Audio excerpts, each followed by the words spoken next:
Welcome to a journey into one of the most unsettling chapters of American history. Today, we will explore the events that deeply disturbed the Kentucky mountains in 1874, a time when the quiet forests concealed secrets that were never meant to be uncovered. Before we begin, tell me in the comments where you are watching from. Is there anyone familiar with the somber mountains of Appalachia? Kentucky's Appalachian region has always been defined by a harsh beauty, with endless mountain vistas, deep valleys shrouded in thick fog, and small, isolated communities living in near-total seclusion, cut off from the wider world by miles of muddy paths and dangerous rivers. During the winter of 1874, these mountains became the setting for an unforgettable tragedy, an event that would irrevocably change the lives of dozens of families and leave scars lasting for generations. Eliza Pritchard was 23 years old when it all started. She was known in her community for her kindness and deep devotion to her family. She lived with her husband, Thomas Pritchard, and their 3 small children in a modest cabin on the slopes of Harlan County, a mountainous area where everyone knew each other and the closest neighbors were 2 miles away. Thomas worked as a woodcutter, spending long days in the forest, cutting wood to sell in nearby villages. Eliza managed the household, cared for the children, and tended a small vegetable garden that struggled to yield much in the rocky, unforgiving soil. Life was hard, but it was the only life they knew. At that time, the Kentucky mountains were largely wild territory. The Civil War had ended just 9 years prior, and many wounds were still fresh. Families had been torn apart, men never returned home, and a profound distrust hung over any stranger traveling the trails.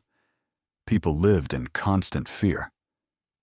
Fear of thieves, of deserters hiding in caves, of groups wandering the mountains with no clear destination. The first strange signs emerged in early December. Thomas came home one afternoon with a worried look, telling Eliza he had found odd marks near his work area in the woods. Unfamiliar animal footprints, the remains of a recent campfire, and shreds of torn fabric caught in the bushes. He couldn't explain it, but it made him deeply uneasy.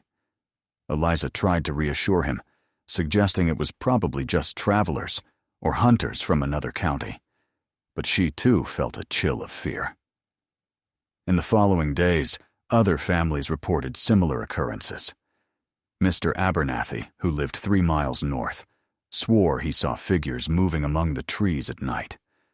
Mrs. Hollis, a widow living with her teenage daughter, woke one morning to find her barn door open, though she was certain she had locked it. Nothing was stolen, but the feeling of intrusion was palpable and deeply unsettling. People began locking their doors more carefully and carrying rifles, even for simple chores, like fetching water from the stream. Eliza tried to remain calm for the children's sake. Her eldest was only 7, and she didn't want to frighten him with talk of danger. But at night, as the wind howled through the pines and made the cabin creak, she lay awake, listening to every sound, every groan of the wood, every movement in the darkness outside. Thomas also slept poorly, his rifle always within reach, his ears straining for any unusual noise. Then came the night of December 17th, a night that would change everything. The sky was heavy with clouds, and the air carried the damp scent of approaching snow. Thomas had returned early from work due to the impending storm. They ate dinner in silence. The children were already asleep, and the fire in the hearth crackled softly. That's when they heard the knock 3 firm, deliberate knocks that echoed through the silent night like gunshots. Eliza and Thomas exchanged looks of instant fear. No one traveled at night in that region. No one knocked on strangers' doors after dark. Thomas grabbed his shotgun and moved slowly to the door. He called out, asking who was there, but received no answer, only silence. He waited, his hand sweating on the gun, his heart pounding. The 3 knocks came again. Eliza stood behind him, holding a candle, trying to steady her trembling hands. Thomas finally opened the door just a crack, using his body as a shield. There was no one there, only the dark forest and the cold wind. But on the ground, right on the threshold, was something that made their blood run cold.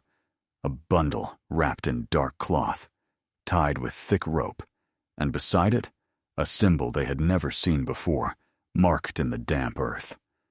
Thomas picked up the bundle with shaking hands and brought it inside, quickly locking the door.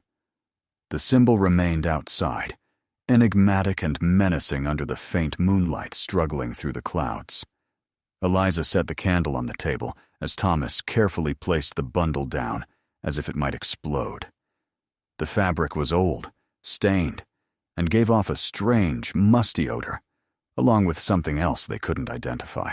For long minutes, neither dared to touch it again. It was Eliza who finally reached out and began untying the knots, her fingers trembling so badly that Thomas had to help. When the fabric fell open, it revealed its macabre contents. An old book with a worn leather cover and yellowed, fragile pages, accompanied by 3 daguerreotype photographs, the expensive kind from that era. The images showed people they didn't recognize, their pale, serious faces set against dark backgrounds. What was horrifying was that in each photo, someone had scratched out the subject's eyes with a sharp object, leaving deep gouges in the metal plates. The book was written in a language they didn't fully understand, but there were notes in the margins in English, scrawled in an irregular, frantic handwriting, disconnected phrases that made little sense. One read, "They came back from the mountains." Another stated, "The pact was broken in 1861. A third note said, "C7 families paid the price." Thomas flipped through the pages with growing unease, finding strange diagrams, drawings of symbols similar to the one outside their door, and lists of names, many of which he recognized as belonging to old families from the region, people who had lived there generations ago. Eliza wanted to throw it all into the fire immediately. There was something profoundly wrong with the objects, something that made her skin crawl. But Thomas reasoned that they might need to show it to the county sheriff, who lived 2 days' ride away in the small village of Harlan Courthouse. Perhaps it was evidence, a clue to who was terrorizing the local families. They rewrapped the bundle and hid it under a loose floorboard, away from the children and out of their own sight. That night, neither of them slept. Eliza lay listening to the forest, every rustle of leaves sounding like approaching footsteps, every owl's hoot like a warning. Thomas kept watch by the window, his rifle in his lap, staring into the impenetrable darkness outside. When dawn finally broke, painting the sky gray, they felt exhausted, but relieved. Daylight always brings a false sense of security, making nighttime fears seem like illusions of tired minds. But that relief was short-lived. When Thomas went outside for firewood, he found another symbol etched into the ground near the barn, one that hadn't been there the night before. He was sure of it. Someone had been there while they slept, or tried to sleep, moving around their property in complete silence. The idea that someone could get so close to the house undetected was terrifying. Thomas called Eliza, and they examined the mark together. It was different from the first, more complex, with lines forming intricate geometric patterns. Eliza made a decision then. She would take the children and go to her sister's house farther south, near the Virginia border. She would stay there until Thomas could figure out what was happening, until the sheriff investigated, until this madness passed. Thomas agreed immediately. His family's safety was paramount. They began packing clothes, food for the journey, and thick blankets, as the winter was growing increasingly severe. But when they went to retrieve the hidden package to take to the sheriff, they found it was gone. The floorboard was in place, but the space beneath was empty. Thomas swore he had locked all the doors and windows. There were no signs of forced entry, no evidence of a break-in. It was as if the package had vanished into thin air, or worse, as if whoever left it had come back to retrieve it, moving in and out of the house while the family slept just feet away. Panic seized Eliza. She gathered the children and began dressing them hurriedly, ignoring the protests of her eldest, who didn't understand why they had to leave in such a rush. Thomas prepared the horse and the old wagon, loading it with whatever they could carry.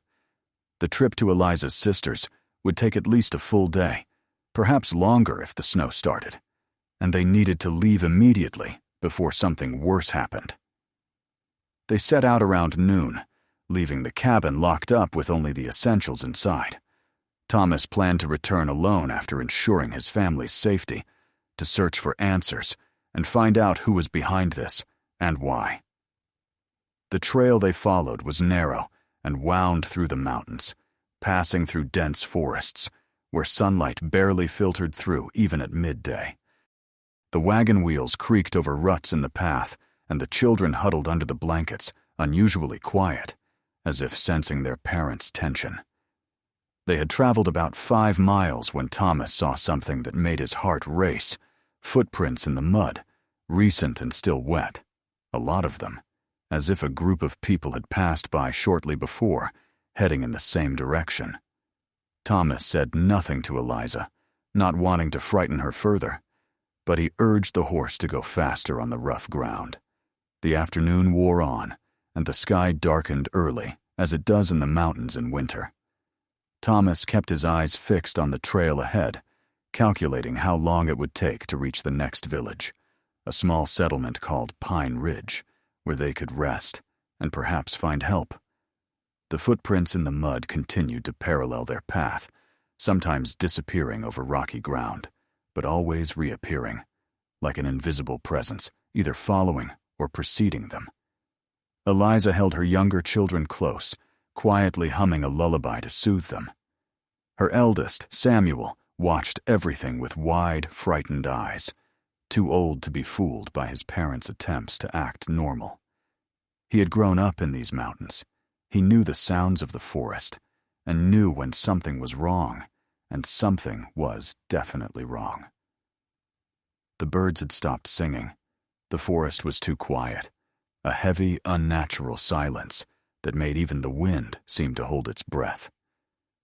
When they reached a fork in the trail, Thomas hesitated. The main path went around the mountain longer, but safer, a route used by merchants and travelers for decades. The shortcut cut straight through a deep valley, shortening the journey by hours, but it was treacherous and rarely used, especially in winter. Thomas knew stories about that valley, old tales the elders told, on cold nights, about things that happened there long ago during the region's early settlement. The footprints in the mud led down the shortcut. Whoever was leaving them had chosen the shorter path. Thomas thought quickly. If those people were ahead on the shortcut, perhaps taking the long route would avoid an encounter. But if they were waiting in ambush on the main trail, the shortcut might be their salvation. He looked at Eliza, saw the fear in her eyes and the way she held the children, and made his decision. He guided the horse onto the shortcut. The descent into the valley was steep and perilous. Thomas had to get down from the wagon several times to guide the horse by hand through the most difficult sections, where the wheels slipped dangerously close to the edge of a precipice. Eliza prayed softly, her words lost in the strengthening wind. The temperature dropped rapidly, and snowflakes began to fall, first a few, then more and more, covering everything in a white blanket that made the path even more treacherous. At the bottom of the valley was an old wooden bridge spanning a stream that turned into an icy torrent in winter. The bridge, built decades ago by unknown hands, was in terrible condition, with many rotten and missing planks. Thomas got down again to inspect it, before risking a crossing with the loaded wagon. That's when he saw them. On the other side of the bridge, Partially hidden among the trees, stood 3 figures, completely motionless, watching them. Thomas felt his blood run cold. The figures wore dark cloaks that blended into the forest shadows, and they were too far away to make out their faces, but their absolute stillness was deeply disturbing. He hurried back to the wagon, grabbed his shotgun, and held it visibly, making it clear he was armed. He shouted across to the figures, demanding to know who they were and what they wanted. His voice echoed through the valley, but there wasn't response. The figures simply stood there, watching. Eliza had seen them too now. She pulled the children closer, covering them with the blankets, trying to hide them from the stranger's view. Samuel struggled against her, wanting to see what was happening, but she held him tight, whispering for him to be quiet and still. The baby began to cry, a soft, frightened whimper that seemed deafening in the valley's silence. Thomas had to make a decision. Turning back meant climbing the steep trail again, losing precious hours and risking being caught in a blizzard in the dark mountains. Going forward meant crossing that unstable bridge, with 3 threatening strangers waiting on the other side. He looked back to check if their retreat was blocked, and his heart sank. More figures had appeared at the top of the trail they had just descended, 5 or 6 of them, hard to count through the thickening snow. They were surrounded. The feeling of being trapped was inescapable. It was all planned, orchestrated with precision. The marks near the cabin, the strange package, the symbols, the footprints on the trail. It had all led to this moment, to this remote place where no one would hear them scream, where no one would pass for days, perhaps weeks. Thomas was gripped by a terror deeper than any he had known, whether during the war or his hard years in the mountains. This fear was different, rooted in the vulnerability of his wife and children. He leaped into the wagon and whipped the horse fiercely, deciding their only chance was to cross the bridge. The reluctant horse, sensing the danger, finally obeyed and moved forward. The bridge groaned and creaked under the strain, planks snapping and plunging into the icy water below.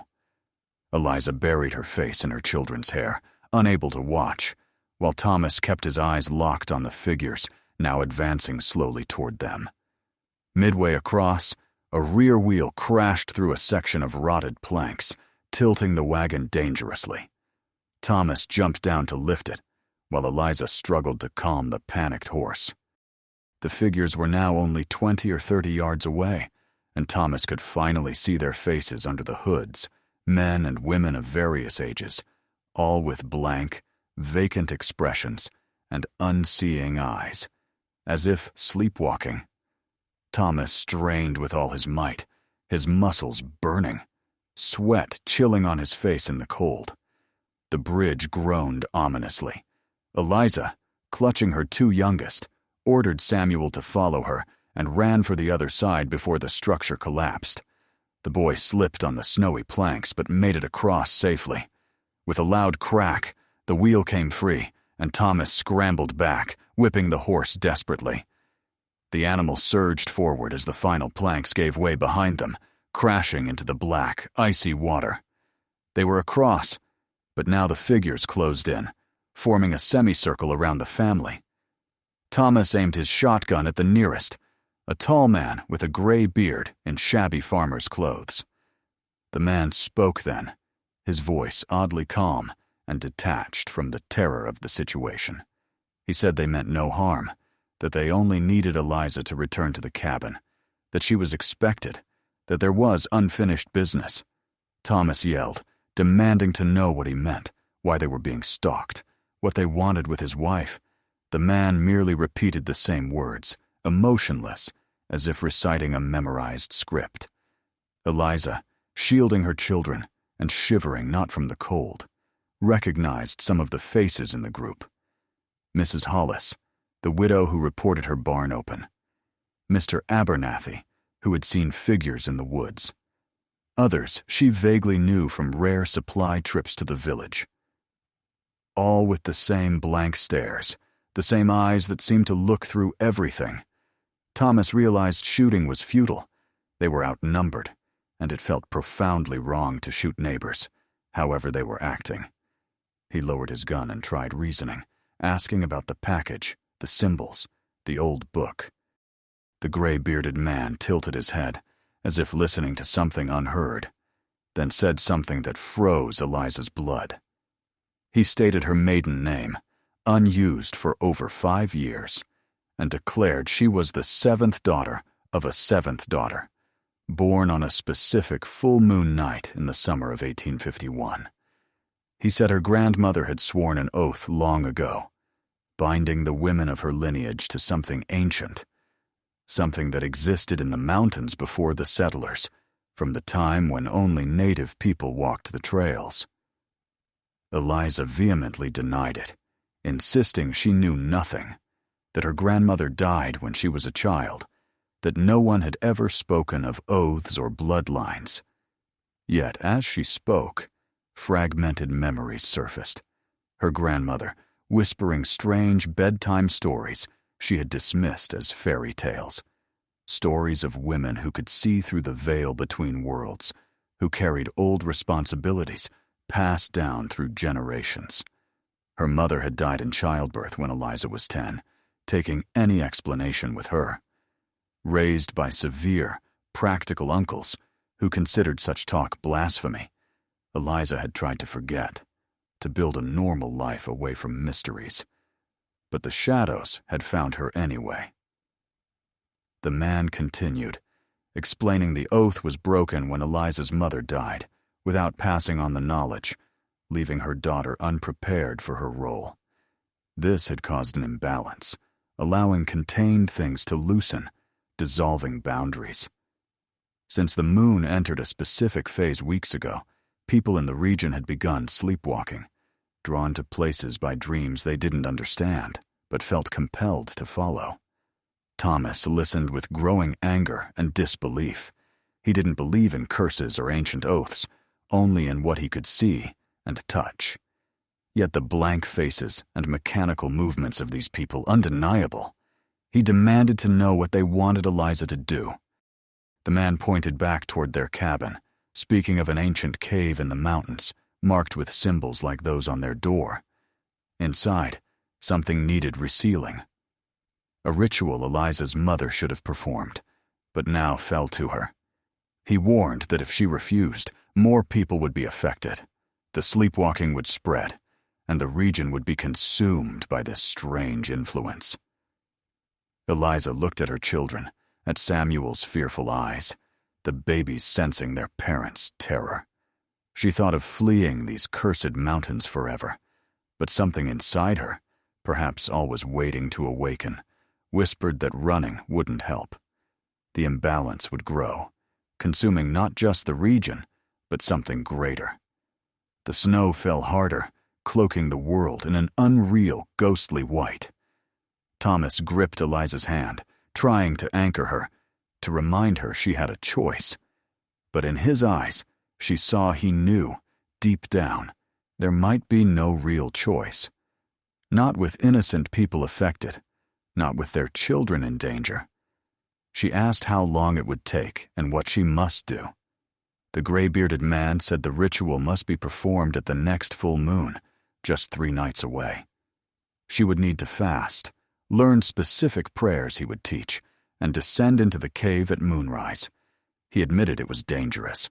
Other women in her lineage had died attempting it, but there was no alternative. Balance had to be restored before it was too late. Thomas exploded in fury, shouting he would not sacrifice his wife to absurd superstitions, that they would leave, and the lunatics could go to hell. He raised the shotgun again, intent on using it. But before he could act, something strange happened. All the surrounding figures began to shake simultaneously, their bodies convulsing before collapsing unconscious. The silence that followed was deafening. Thomas and Eliza stood paralyzed, uncomprehending.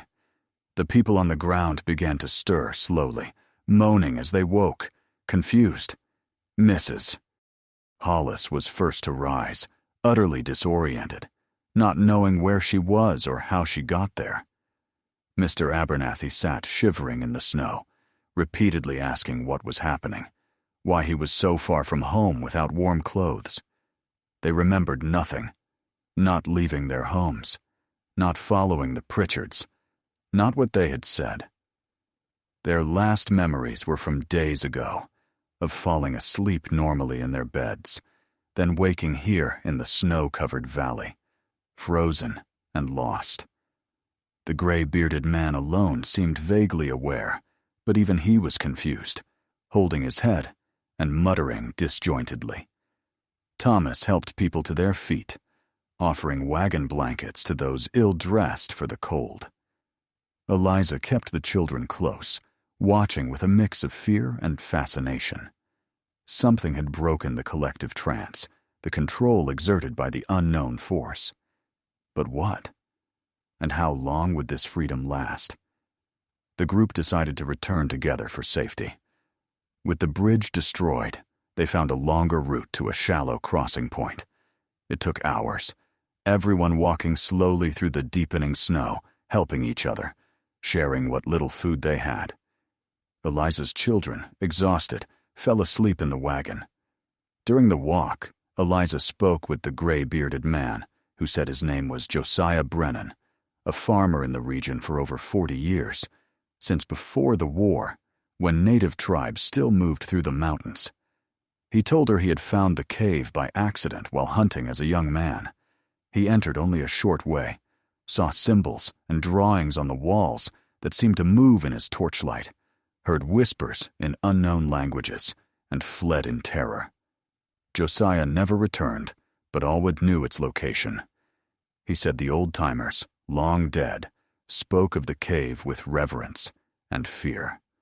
A threshold where the world of the living touched something older and darker. The first settlers, he claimed, made agreements with whatever inhabited that place, allowing people to live undisturbed in the mountains as long as certain obligations were met. Eliza asked why her family, why the women of her lineage had this role.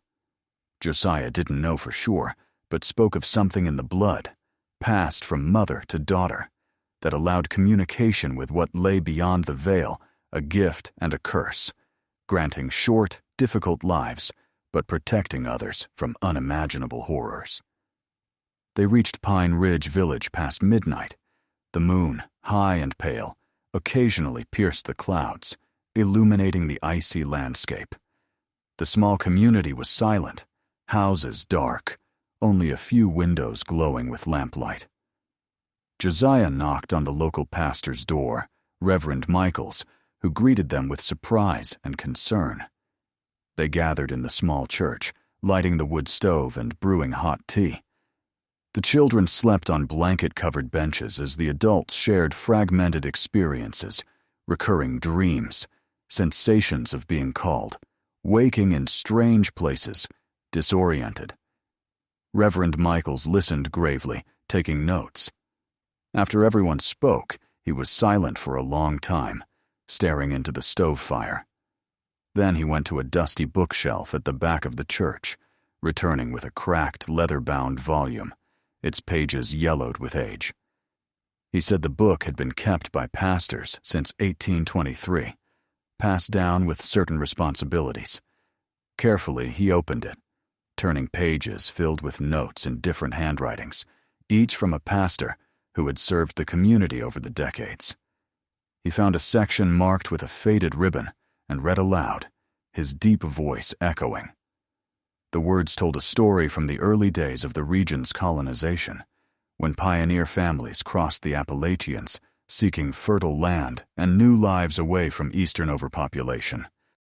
The first settlers arrived in what was now Harlan County around 1792, mostly families from Virginia and the Carolinas, fleeing debt or seeking religious freedom. Tough, unafraid of hard work or the dangers of uncharted land.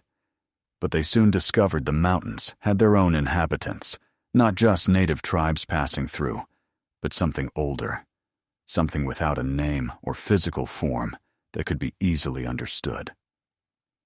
The first families began encountering deeply unsettling events. People vanished overnight, only to be discovered days later wandering through the forests with no memory of their whereabouts. Children spoke of voices calling to them from mountain caves. Farm animals were found dead without a mark, their eyes frozen in terror, and crops failed inexplicably despite favorable weather, as if the land itself rejected the newcomers. It was during a particularly harsh winter that a woman named Margaret Hartley, described in the records as a respected healer and midwife, claimed to have received visions. She declared the earth spirit was disturbed by the settlers' presence, that ancient balances were being undone, and that, without intervention, none would survive to see spring. Margaret gathered the community's elder women, and together they performed a ceremony within the very cave Josiah had mentioned, the same cave that now awaited Eliza. The Reverend clarified that the ceremony's exact details were never fully documented, perhaps deemed too heretical for Christian records, or simply not meant to be written down. Yet the outcome was undeniable. The disturbances ceased. People returned to normal life, crops prospered, and the community grew. However, this came with a price. One woman from each generation of Margaret Hartley's lineage would serve as guardian, performing specific rituals on set dates to maintain the agreement. Eliza felt her stomach tighten and asked in a trembling voice if Margaret was her ancestor. The Reverend consulted family trees scribbled in the book's margins and confirmed she was. Margaret had 3 daughters, one being Eliza's great-great-grandmother. This lineage continued through the generations, each woman fulfilling her role until it reached Eliza's mother, who died before she could pass on the knowledge. Thomas was furious, questioning how Eliza could be expected to accept this responsibility based on old stories and superstitions. He insisted they should leave immediately for a large city where such things held no power, where they could live normal lives. But Mrs. Hollis, now fully conscious and remembering everything from her trance, said something that silenced everyone. She described being trapped in a dark, watery depth during the influence, unable to breathe or scream, forced to watch as something else controlled her movements. She said she wasn't alone there. Other trapped consciousnesses floated in that sweltering darkness, including people who had died or disappeared in the mountains years ago. Crying, Mrs. Hollis stated that if Eliza ran away and balance wasn't restored, everyone in the area would eventually be pulled into that place permanently, their consciousness imprisoned while their bodies wandered aimlessly until they died from exposure or starvation. She could still feel that place calling her, trying to pull her back, and only sheer will kept her present in the church. Eliza looked at her sleeping children, so small and vulnerable, oblivious to the horrors being discussed. She thought of the simple, happy life she had imagined for them, of Samuel growing up strong and healthy, perhaps becoming a merchant or teacher to escape the harsh mountain life. She thought of her babies, who deserved to grow up without shadows chasing them. She knew her choice before she even spoke the words aloud. She said she would do what was necessary, learn what her mother and grandmother knew, go to the cave and complete the ritual. But she set conditions. Thomas and the children must go to her sister's house and stay there until it was over. She would not put her family in direct danger.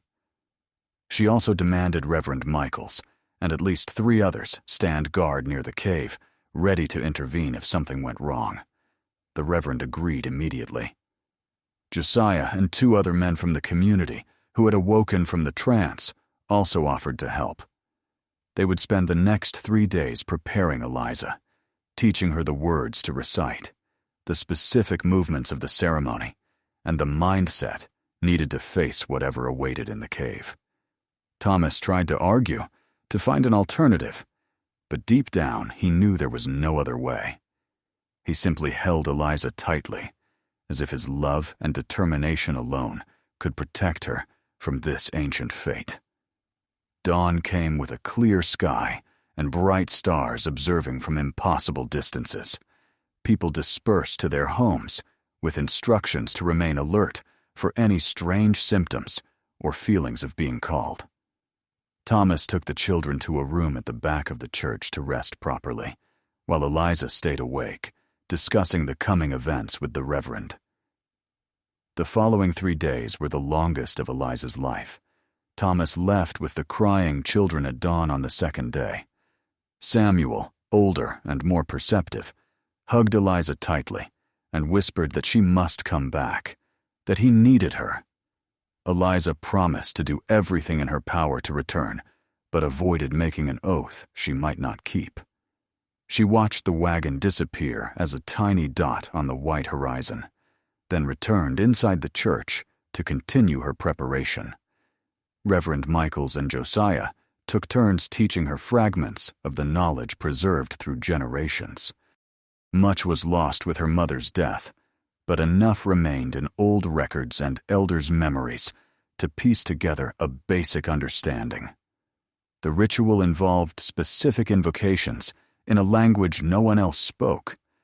The words sounded harsh and dissonant, as if the language itself rejected the sounds. Eliza practiced them until her throat was sore, until the strange syllables flowed more naturally. The Reverend explained the words weren't magic in the ordinary sense, but served as communication, a way of establishing intention and will against what inhabited the cave. He likened the ceremony to a negotiation where both sides needed to understand the terms of the agreement being renewed. During the fast, Eliza consumed only water from a specific mountain spring, fetched twice daily by Josiah. He said the spring was considered sacred by the region's native peoples, its waters from tremendous depths carrying properties that facilitated communion with forces beyond ordinary human comprehension. Eliza found the water tasted slightly mineral, almost metallic, but she drank it obediently. As the days passed, and her body weakened from lack of food, Eliza's perception changed. Sounds grew louder and clearer. She could hear distant conversations in the church as if they were whispers in her ear. Colors seemed more vibrant, almost pulsating, and she occasionally saw movements in her peripheral vision that vanished when she tried to focus. The Reverend assured her this was normal, that she was becoming more sensitive to aspects of the world normally hidden from everyday consciousness. The night before the ritual, Eliza had vivid dreams for the first time during her preparation. She dreamed of walking through a forest different from the one she knew, an older, wilder version of the mountains, where gigantic trees blocked the sunlight and the ground was covered in phosphorescent moss, glowing with its own light. Figures watched her from the shadows among the trees, humanoid but not quite human forms, with slightly wrong proportions and movements defying natural laws. In the dream, she felt no fear, understanding they were observers, guardians assessing her worthiness. Eliza walked until she reached a clearing where an elderly woman sat by a campfire. The woman had her grandmother's face, but her eyes were different, older, containing depths of knowledge and suffering no single human life could accumulate. The grandmother spoke in the strange syllables Eliza had been practicing, and somehow Eliza understood perfectly. Her grandmother said the path had always been difficult for the women of their lineage, that they carried a necessary burden no one should have to bear. She said the agreement made by Margaret Hartley so long ago had allowed hundreds, perhaps thousands, to live normal lives in the mountains, and without it, the land would have completely rejected human presence. She told Eliza she was not alone, that the spirits of all previous guardians would be with her in the cave, guiding her through the process. Eliza woke with tears in her eyes, but felt a strange calm she hadn't experienced in days. It was the morning of the 3rd day, and through a small window she could see the moon, still visible at dawn, almost full, with only hours until its peak. The Reverend knocked gently and entered with the specific clothes for the ritual. Simple, undyed linen garments, without decoration or metal buttons, tied with natural fiber ropes. The group accompanying her gathered in the church at sunrise. Besides Reverend Michaels and Josiah, there was William Sutton, an experienced hunter who knew the mountains better than anyone, and an older woman named Ruth Carver, a close friend of Eliza's mother, who insisted on being present to honor her friend's memory. They carried oil lamps, thick blankets, ropes, and other equipment in case they needed to rescue Eliza from the cave. They set out when the sun was halfway above the horizon, walking in silence on snow-covered trails. The journey to the cave took hours, traversing little-known paths and climbing steep slopes with knee-deep snow.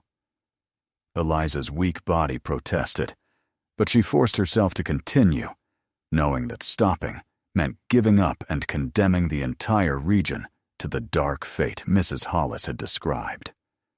The sun was setting when they finally reached the site. The cave entrance was smaller than Eliza had imagined, a dark crack in an ice-covered cliff face, partially hidden by bushes and fallen branches. As she approached, she felt something emanating from that hole in the rock, a heavy presence making the air seem denser and harder to breathe.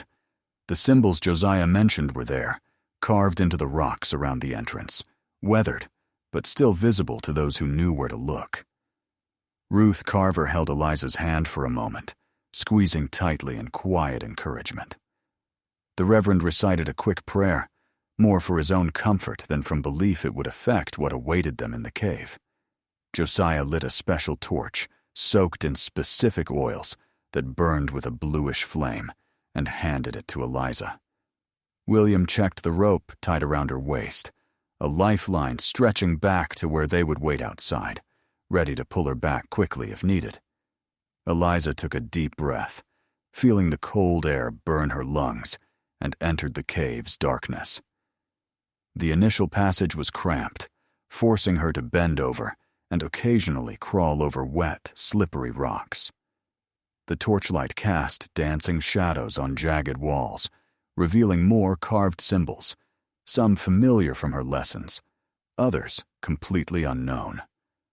The sound of dripping water echoed from deep below, a steady rhythm ticking the seconds like a macabre clock. After crawling about 20 meters through the narrow passage, the cave opened into a larger chamber where Eliza could finally stand. The ceiling rose beyond the torchlight's reach, lost in an absolute darkness that seemed to have substance. The floor was covered in a thin layer of icy water, reflecting the torch's bluish light, creating flickering reflections that made the entire chamber appear to be in constant motion, as if the walls themselves were breathing. Eliza moved forward slowly, her bare feet as instructed, feeling the icy water bite her skin. Each step echoed through the chamber with a hollow sound that multiplied into distorted whispers.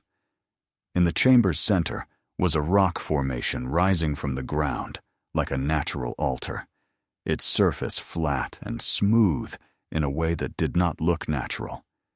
It was there she was to perform the ritual. There, where generations of women before her had stood, reciting the same words, renewing the same impossible agreement. She placed the torch on an ancient iron stand embedded in the rock, so old it was covered in rust and mineral deposits from the constant water.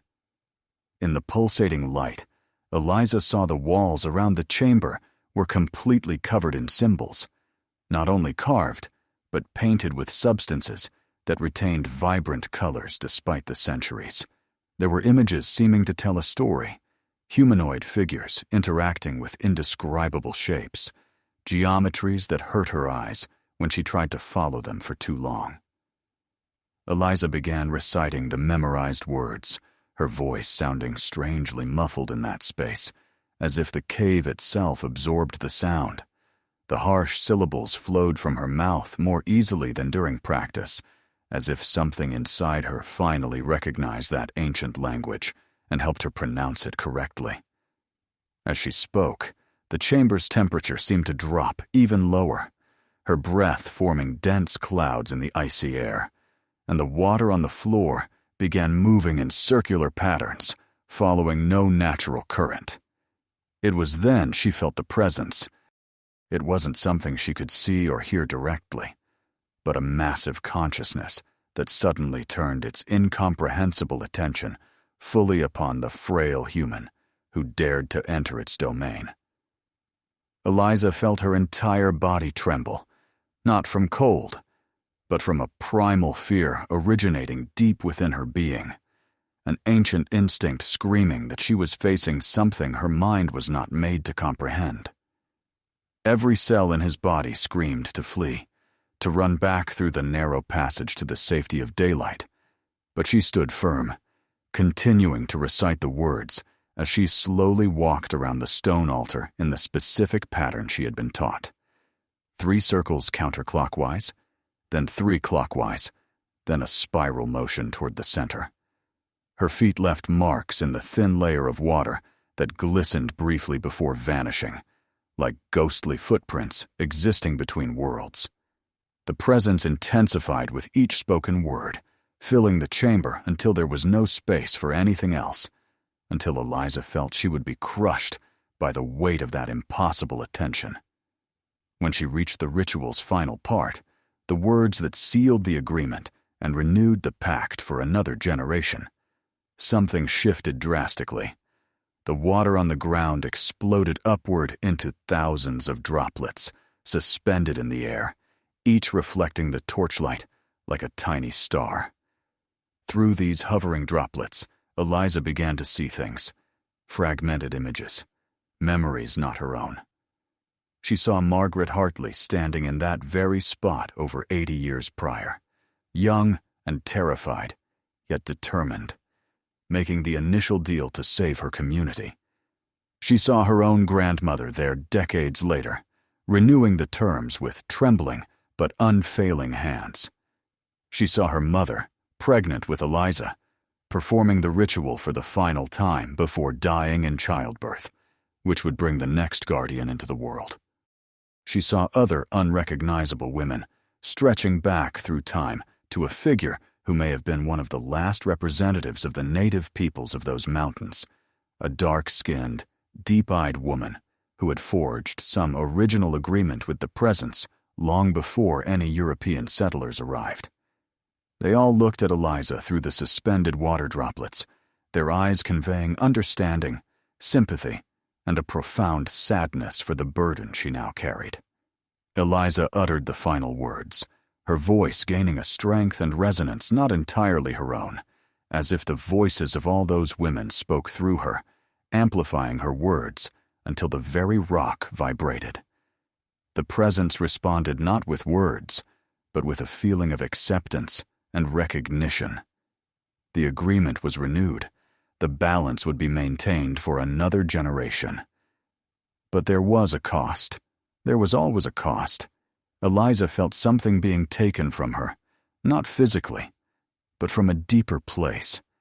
A part of her innocence, perhaps, or her ability to ignore the world's hidden layers. She would never again look at the mountains and see only trees and rocks.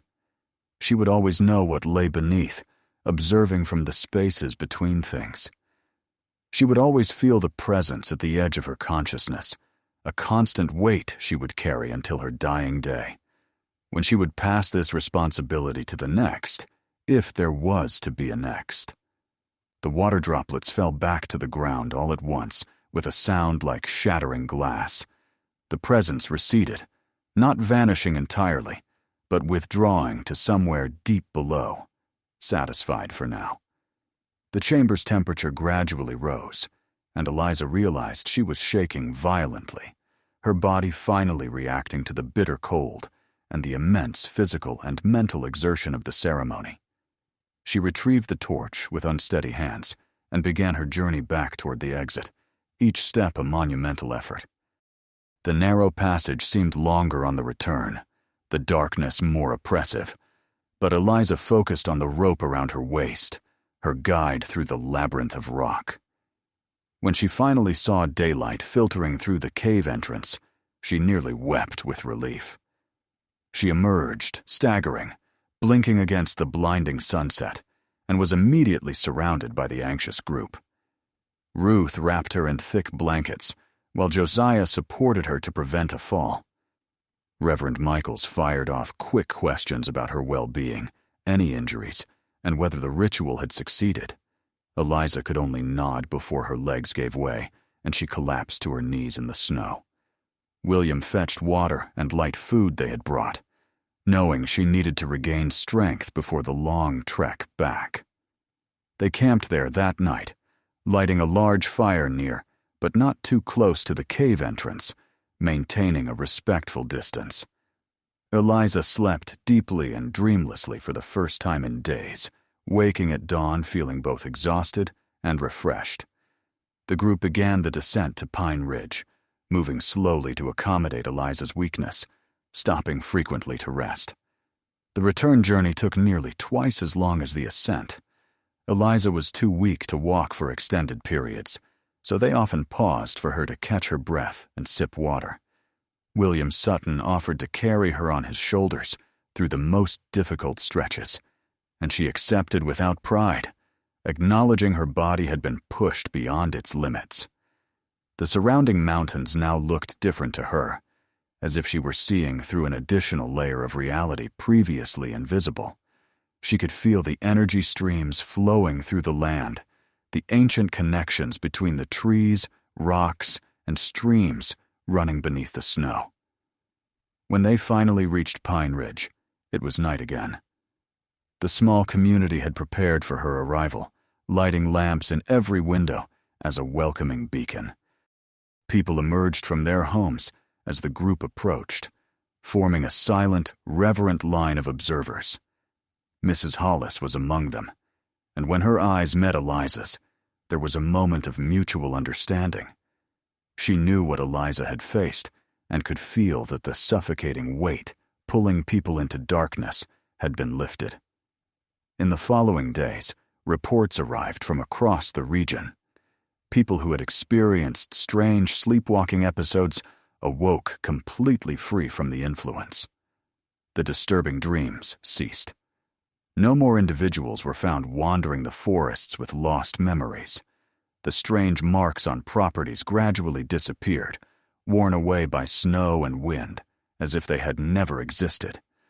It was as if the entire region had exhaled a breath held for weeks.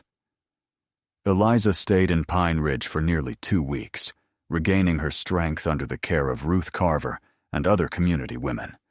She ate small, nutritious meals, slept long hours, and slowly felt her body returning to normal. But she knew she would never be the same person she was before entering the cave. A permanent awareness remained, a connection to something vast and ancient, pulsing beneath the mountains. In quiet moments, with her eyes closed, she could feel the presence below, not threatening, but simply existing, waiting patiently until the agreement needed renewal again.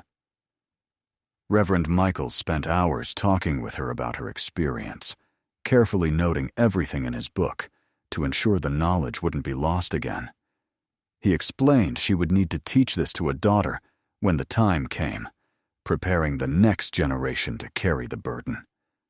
Eliza thought of her 2 young daughters, still innocent babies, oblivious to the fate that potentially awaited them, and her heart tightened. She would do everything to protect them, to give them normal, happy childhoods, but she knew she would eventually have to tell the truth and prepare one of them for the role they might assume decades later.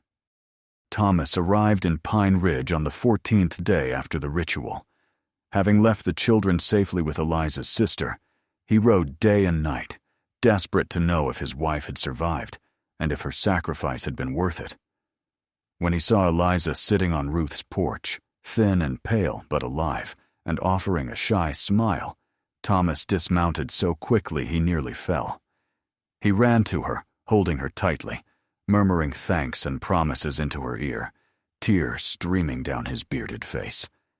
Eliza held her husband and finally allowed herself to cry, releasing all the tension and fear she had held inside during those terrible weeks. She told him everything, every detail of the ritual, the visions, the presence in the cave. Thomas listened in silence, occasionally asking questions, trying to comprehend something so far beyond his normal experience. He didn't fully understand, and perhaps never would, but he accepted it because he loved Eliza and trusted she had done what was necessary. They left Pine Ridge 3 days later, eager to reunite with their children and rebuild some semblance of a normal life. Josiah and several others from the community accompanied them part of the way, ensuring their safe passage through the most treacherous lands. Before parting, Josiah held Eliza's hands in his own, rough and calloused from decades of mountain work, and told her she had honored her lineage and that the previous guardians would be proud. Eliza thanked him, her voice too choked to say more. The reunion with the children was chaotic and emotionally overwhelming. Samuel clung to her for hours, afraid she would disappear if he let go. The babies cried and fussed, reacting to their mother's prolonged absence in the only ways they could. Eliza's sister threw a modest party to celebrate the family's safe return, and for one night, they were just ordinary people sharing food and laughter, with no mention of caves, rituals, or ancient responsibilities. But when night fell and the children were asleep, Eliza lay awake by the window, gazing at the distant mountains silhouetted against the starry sky. She could still feel the connection pulsing gently in the back of her consciousness, a constant reminder of her role. She thought of the decades ahead, the times she would need to return to that cave to renew the agreement, the secrets she would have to keep from almost everyone. She thought of the loneliness inherent in her position, the isolation of knowing things no one else could or should know. Thomas came to stand beside her, following her gaze to the mountains. He said nothing, simply placing a hand on her shoulder in silent support. Eliza covered his hand with her own, grateful to have at least one person who knew the truth and would stand by her no matter how strange or frightening the future became. They stood together for a long time, watching the mountain shadows under the crescent moon, knowing their lives had changed irrevocably, but determined to find happiness and meaning nonetheless. The following months brought a semblance of normality that Eliza learned to appreciate in life's small details. The family returned to their cabin in Harlan County, repairing the damage from weeks of abandonment and rebuilding their shattered routine. Thomas returned to work in the woods, chopping wood with his usual dedication, though he now carried his rifle more often and never strayed too far from the house. The children grew healthy. Samuel became increasingly curious about the world, asking questions Eliza sometimes struggled to answer without revealing truths he was too young to bear. Spring arrived, transforming the mountains into an explosion of vibrant green, with wildflowers covering fields that had been dead and frozen just weeks before. Eliza planted her garden with renewed hope, working the land while her babies played nearby under an ancient oak tree. A fragile peace settled over those days, a sense that the worst was over, and they had survived something that could have destroyed them completely. But Eliza never forgot the presence pulsing deep beneath her feet, patient and eternal. Occasional visitors came to the cabin, people from distant communities who had heard fragments of the story and sought advice or simply confirmation that Eliza was real, that the guardian existed and kept watch. She received them kindly, but maintained an emotional distance. Understanding her role required a certain isolation from those who didn't share her burden of knowledge. Reverend Michaels visited monthly, riding from Pine Ridge to check on her, discuss future rituals, and add new observations to his old book. Josiah Brennan visited in the summer, bringing news that everyone in the region seemed fully recovered from the previous winter's strange episodes. No one reported disturbing dreams or unexplained memory lapses anymore. Families were thriving. Harvests promised to be plentiful, and a general sense of relief and gratitude permeated the area, unspoken but deeply felt. Josiah spent an afternoon on the cabin porch with Eliza, sharing stories of the old days and people who had carried similar responsibilities in earlier times. He spoke of a woman named Sarah Blackwood, a guardian 3 generations before Eliza, a respected healer who lived alone high in the mountains and whom people sought when common remedies failed. Sarah had died at 52, found peacefully in her bed, as if she had simply fallen asleep, with a look of deep satisfaction on her face, as if she could finally rest after decades of constant vigilance. Josiah said Eliza reminded him of Sarah in many ways, possessing the same quiet strength and unspoken determination. As summer faded into fall, Eliza began teaching Samuel about the mountains on a deeper level. She didn't tell him everything. He was still too young. But she planted seeds of understanding about respecting the land, recognizing layers of reality beyond what the eye can see, and the importance of keeping agreements and honoring responsibilities even when no one is watching. The boy absorbed these lessons with a seriousness beyond his years, as if he instinctively recognized their importance. Thomas watched these lessons with mixed feelings. He wanted his children to have simple, happy lives, free from the burdens Eliza carried. But he also understood that completely denying that reality would leave them vulnerable and unprepared if they ever had to face what he and Eliza had endured. They discussed this many nights after the children were asleep, striving to find the right balance between protection and preparation, between innocence and necessary knowledge. When winter returned, blanketing the mountains in a familiar white cloak, Eliza felt a subtle shift in the presence at the edge of her consciousness. It wasn't threatening, but a gentle reminder that the agreement would need renewal at the next full moon in the dead of winter. She began her mental preparations, knowing it would be easier this time because she knew what to expect, but also harder because she now fully understood the weight of her task. The eve of the ritual arrived under a clear, starry sky. Eliza kissed each of her sleeping children, memorizing their peaceful faces and reaffirming in her heart why she did what she did. Thomas held her for a long moment before she left, saying nothing because words were inadequate, communicating his love and support through touch alone. She set out alone this time, navigating the snow-covered trails from memory, moving with a confidence she hadn't possessed before. The cave awaited her, as patient and unchanging as it had been for centuries.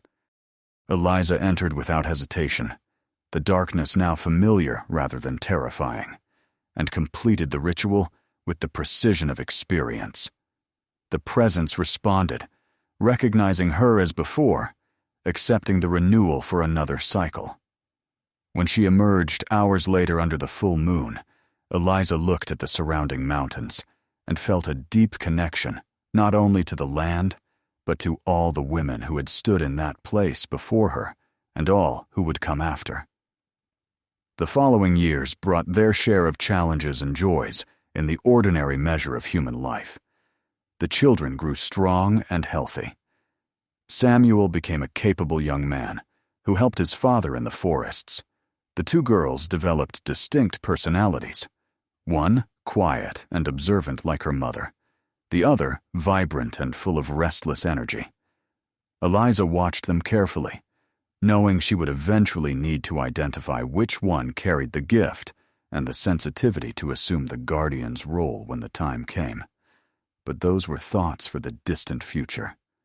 For now, there was wood to chop, meals to prepare, clothes to mend, and stories to tell by the fireplace on cold nights. There was everyday life with all its modest demands and simple pleasures.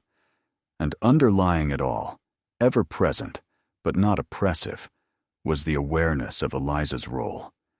The silent guardian maintaining the balance between worlds, allowing hundreds to live normal lives, never knowing what was kept in check deep within the mountains. Eliza Pritchard's story was never recorded in official history books. No monument marks her contribution. No plaque commemorates her sacrifice. But in the Appalachian Mountains of Kentucky, among the families who have lived on that land for generations, stories are still quietly told of the woman who saved the region from a grim fate in the winter of 1874. Stories carefully passed from parents to children, keeping alive the memory not only of Eliza, but of all the guardians who came before and will come after ordinary women who carried extraordinary responsibilities for the good of all. The mountains hold their secrets well, concealing ancient truths under layers of rock and earth, under the beauty of forests and the mist filling the valleys. And somewhere in those mountains, even today, another guardian keeps watch, renewing agreements made long before any of us were born, protecting the boundaries between worlds that most will never know exist. The story continues, passing from generation to generation, as inevitable and necessary as the seasons that transform the mountains from vibrant green to silent white and back again.